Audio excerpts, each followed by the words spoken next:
जवान नज़रों पे कब उंगली उठाना भूल जाते हैं। जवान नज़रों पे कब उंगली उठाना भूल जाते हैं। पुराने लोग हैं अपना ज़माना भूल जाते हैं। कोई टूटी सी किश्ती ही बगावत पर उतर आए तो कुछ दिन को ये तूफ़ान सर उठाना भूल जाते हैं। आज बाल दिवस के उपलक्ष्य में मैं आपके साथ बाल मन की अवस्था से जुड़े कुछ आधारभूत चीज़ें और बातें साझा करने जा रहा हूँ।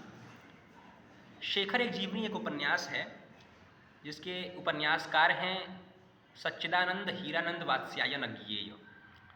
उनके इस उपन्यास में दो बेहद मार्मिक प्रसंग हैं। मैं उस प्रसंग को आपके साथ साझा करने जा रहा हूँ। लोग प्रायः भूल जाते हैं कि उनके जीवन क्या रहे। तभी समाज अपने लिए यह संभव पाता है कि विधान करे। योग्य माता पिता वे हैं जो बच्चों को वयः प्राप्त लोगों की तरह रहना सिखाएं।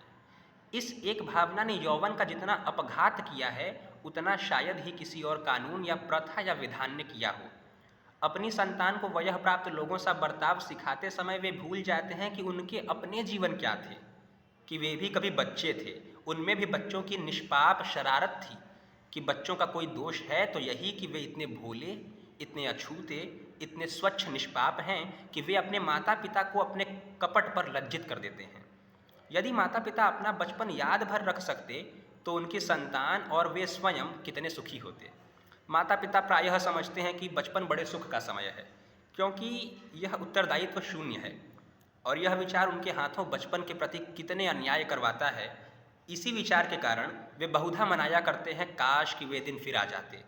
यदि कभी कुछ दिन के लिए उनकी इच्छा पूरी की जा सकती तो वे एक बड़ा उपादेय सबक सीख कर आते। कभी तो विवश पूछना पड़ता है कि वे आखिर बच्चों को समझते क्या हैं। जहाँ एक ओर वे कहते हैं कि बच्चे सब बदमाश और पाजी होते हैं, वहाँ दूसरी ओर वह ऐसा भी बर्ताव करते हैं मानो बच्चे मिट्टी के लोंदे से अधिक कुछ न हो। बच्चों के सामने ऐसी हरकतें करते हैं जो यदि बच्चे को तनिक भी समझते तो कल्पना में लाते भी लज्जित होते। किसने नहीं सुना, अरे इसके सामने कहने में क्या हर्ज है, यह तो बच्चा है, अरे उसे क्या पता है, वह तो बच्ची है। उत्तरदायित्व शून्य बच्चे की निष्कपटता का उत्तरदायित्व कितना बड़ा है वे भला क्या समझें। वे कोमल अविकसित मस्तिष्क अपनी कोमलता के कारण ही अधिक भयंकर होते हैं।